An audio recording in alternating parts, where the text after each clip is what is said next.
tell it's almost boating season. The paint cans have come out, the shrink wrap is off, and another coat of tender loving care is being applied before these boats ever hit the water. Just about everywhere you look along the shoreline of the lake these days, there's anticipation of yet another season. Some, though, have seen their best seasons come and go. But soon on Lake Erie, it's going to be very busy. In fact, Ohio ranks 9th in the country for boat registrations at over 400,000. Michigan even higher, with more than 800,000. But why not? The Great Lakes provide a perfect playground for boats of all kinds, shapes, and sizes. You know, maybe one of the reasons we're fascinated and we love boats so much is because boats, well, they're what brought us here. Those first explorers and pioneers that made their way into the Great Lakes area most likely did so by boat. Boats are just sort of a part of our culture, whether we're talking about canoes or schooners or warships or fishing boats. And they all had one thing in common for centuries. They were made from wood. For thousands of years, wood was really the only material for the boat maker. There really wasn't any other material as durable, buoyant, and plentiful as wood. Even up to about 100 years ago, at the Toledo Craig shipyards on Front Street, they were still building those big lake freighters out of wood. But eventually, as the industrial age was able to produce steel at cheaper rates, those big wooden ships surrendered to steel. And soon, by the early 1900s, those big wooden lake freighters disappeared. It wouldn't be too long for the wooden pleasure boats to suffer the same fate. Not to steel, but the invention of fiberglass in the 1950s. The age of the beautiful wooden boat was in peril.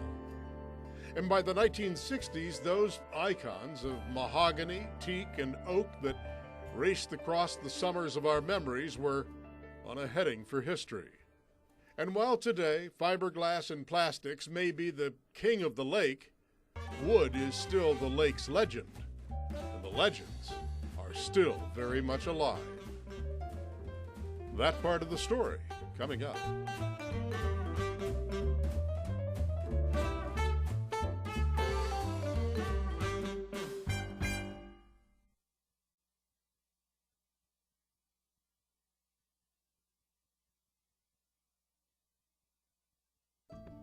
At last year's Toledo Antique and Classic Boat Show at the Skyway Marina, it was obvious to even the casual observer that these vintage vessels of another time and era had not been forgotten. Their richly grained wood, mahogany, and teak still glows in the morning light. Their legacy still glows in the eyes of those who love them. They're beautiful, and we do the work on them ourselves, my family. And we enjoy it. My husband enjoys it. He grew up on a wood boat. I grew up on fiberglass, so I now boat on wood, so it's nice. While most of the companies that made these once popular wooden boats have long ago vanished, a few remain.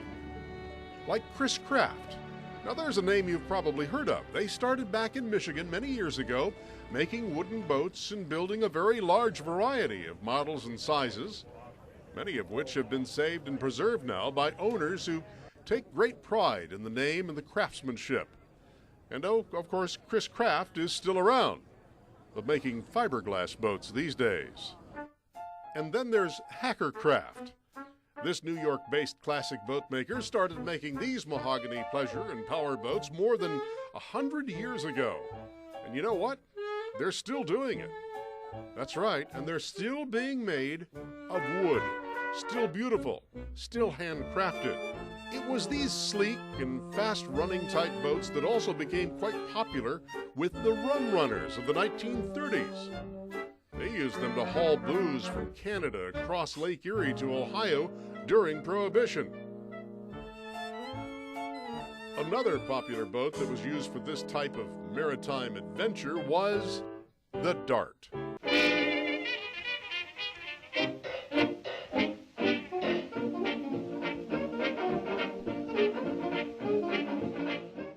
Now, the Dart was a favorite for many rum runners of the 1930s, and really for anybody who just wanted to run fast in a boat across the water. These darts were first built down in Indian Lake, Ohio, near Lyman. Later, a group of businessmen bought the company and moved the factory to Toledo. What you're seeing here is a classic old film from the 1930s. This is a Dart and its owner having a very good time out on the Maumee River along Toledo's riverfront.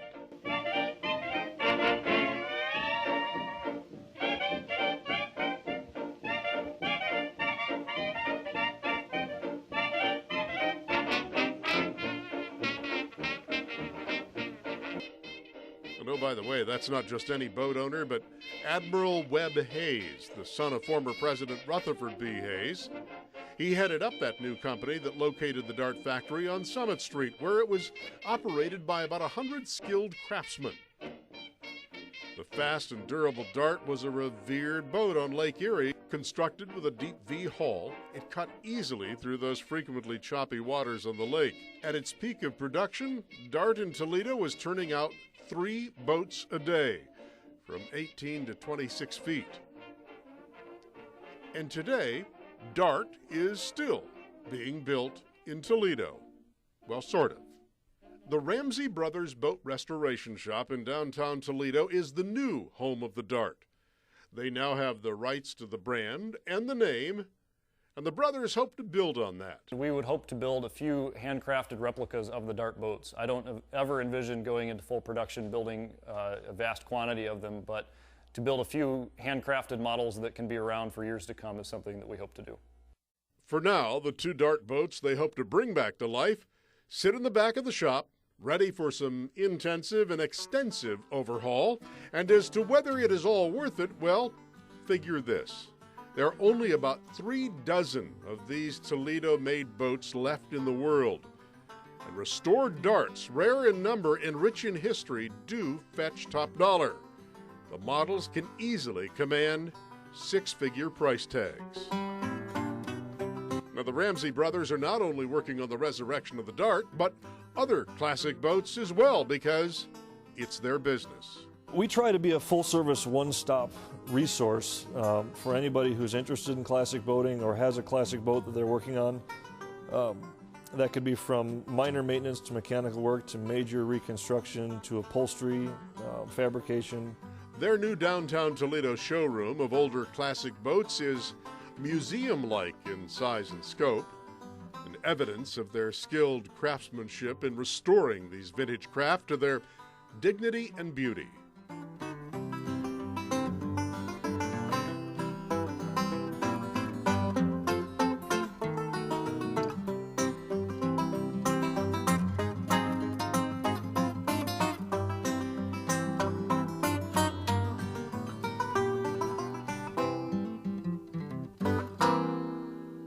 These are all 35 horse Evinrudes. One's a 57, 59. And they've also added a new partnership to put some power behind these old products. You see, the era of the modern small power pleasure boat just wouldn't have been possible had it not been for the invention and the improvements of the outboard motor. You know, families were out, they were skiing, they were going to the lake for a week or 2 at a time during the summer. And outboard motorboating was an inexpensive way to do that. It was a reliable way to do it. And that's where Captain Greg Jones of Toledo comes into play and says he has found his interest in these machines of the past and now has a business next to Ramsey's showroom fixing up these old outboard motors. I think the 50s motors, I mean, this is pretty clunky looking, this old Johnson. The 50s vintage motors have style. They are very stylish and they're recognizable, and I think they're as much a part of America's landscape as Coca-Cola and Chevrolet.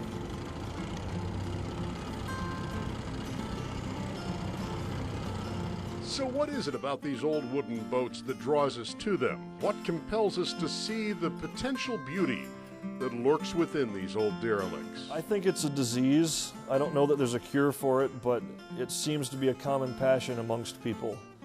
It's hard to rationalize and justify why you want to do this, except it's a beautiful object that you can also go out and enjoy.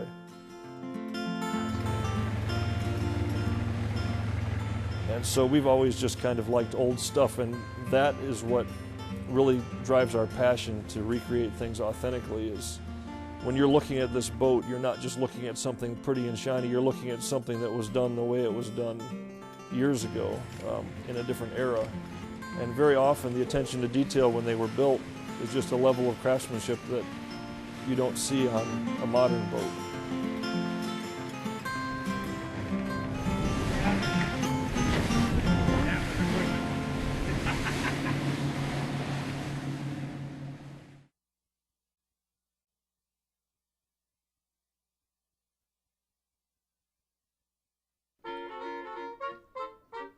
One of the greatest names in all of pleasure boating on Lake Erie and throughout the Great Lakes is Lyman. It is known and loved by perhaps more boating families in the region than any other boat ever produced. From 1929 to the 1970s, the famous clinker-built Lymans were the cherished product of the Lyman Boat Works in Sandusky, Ohio. The old Lyman factory is long gone now, replaced by a marina and a very popular banquet hall along the lakefront here in Sandusky.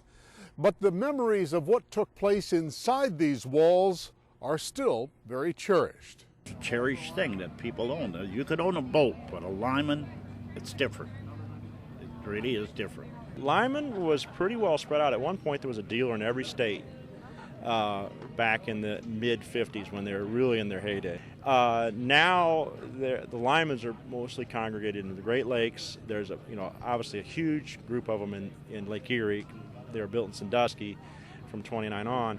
The company was actually started back in 1875 in Cleveland by Bernard E. Lyman, the son of German immigrants and a cabinet maker who, by trade, transferred his talents to boat making. Rowboats and livery boats mainly, but in 1928 Lyman moved his company to Sandusky, by which time Bill Lyman, Bernard's son, took notice of the new outboard motors being developed and the growing demand for boats that could use these new motors. Lyman responded and started building and marketing several lines of new designs of outboards and runabouts. Lyman predicted that outboard motors would do for pleasure boating what Henry Ford did for motoring by making it affordable and within the reach of everyone. In a few years, his prediction came true. Business flourished, even through the Depression. And after World War II, the market for power boats was riding a wave of popularity. As the years went by, the Lyman logo and the familiar white hulls became common sights on Lake Erie. And not just the smaller runabouts and outboards, but cruisers and inboards. Popular with families and fishermen, they became known for their smooth ride and very unique lap-straight construction, which is a method of planking the boat's hull so that the planks overlap, thus providing a cushion and more surface area for the boat to absorb the pounding it would often take on the choppy waters of the lake. One of the hallmarks of the Lyman was its quality, ascribed to the high standards of the company and the dedication of its Sandusky workers. In 1953, right out of high school. At a time, says Frank, when there were mostly just German and Italian-speaking workers. The only common language they shared was boat making. I worked the outboards. That's all I did all my life. I worked there 9 years. And at one time, we would put out 100 boats a week. We did take pride in building them. There was something there that it instilled you to put out a product that people really enjoyed. And we were proud of everything that we've done. I don't care if you nailed the boat or wired it or painted it or varnished it or whatever you did to it. It was joy to work there. And I enjoyed what I did. I was thrilled because after Mr. Lyman, Bill Lyman, passed away in 52, 53, he had no one else there besides myself, and so I took over that job of being the designer, for anything that would come out that would be new. I had that responsibility. That was very satisfying, very satisfying. Eventually, though, those wooden-hulled Lymans, like other wooden pleasure boats of the 1960s, began taking a backseat to the newly emerging technology of fiberglass construction, which required far less maintenance and required no regular scraping and painting. wooden boat sales slumped, and by 1973, even Lyman gave up the ghost of its long-revered wooden tradition. The era of wood on water, after many centuries, had reached the shoreline of its demise. Within 10 years, Lyman would not only close its doors, but the owners wanted to sell its equipment and production tools. This is the main shop. Meet Tom Karachny, also known as Doc Lyman. Well, I've always been in the woodworking business. Third generation carpenter. And then grew up around the lake in the summer. So you always saw Lymans. So, you know, just like everybody else, I drug one home one time. Not only did he drive home a Lyman, but through these rolling foothills south of Mansfield is where he drove home the entire Lyman factory. In these rural buildings is where Karachny, who had been a boat restorer, decided to move the company after he bought it 20 years ago. So here in this large workshop is where Lyman's legacy now lives. Tom not only has the blueprints and all the archive, But the starboard and port side planks were both set in. but has the patterns and those woodworking jigs from the factory, so that when antique and vintage Lyman collectors and restorers need a specific part for a specific boat, he can make one.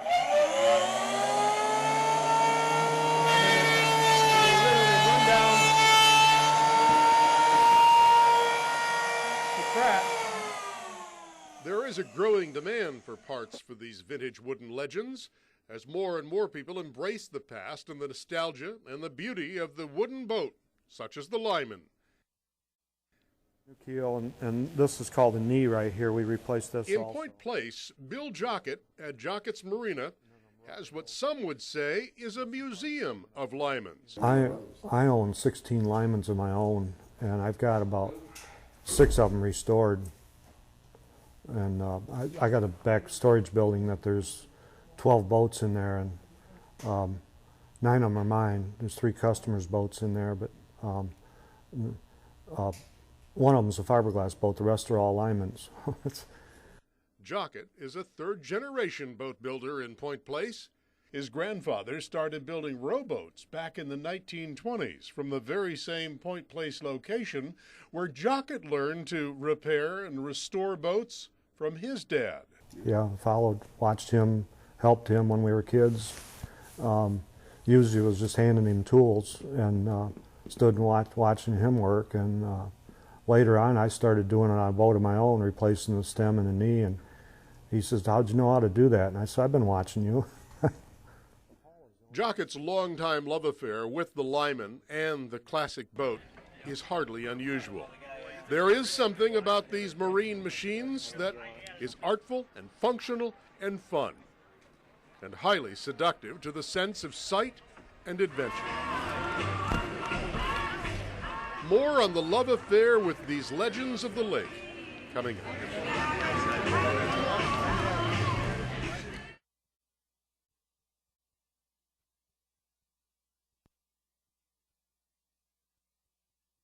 The wooden boat mystique. What's it all about? Where does this love come from, especially for something that requires so much work and upkeep? And when you're laying under it, sanding it in the spring, it gets bigger and bigger as time goes on. So, and that's my Mother's Day every year, is painting the bottom of the boat. So, lucky me. Here, the majority of them also enjoy the warmth of wood. Otherwise, they wouldn't be putting all that effort to maintain them, you know.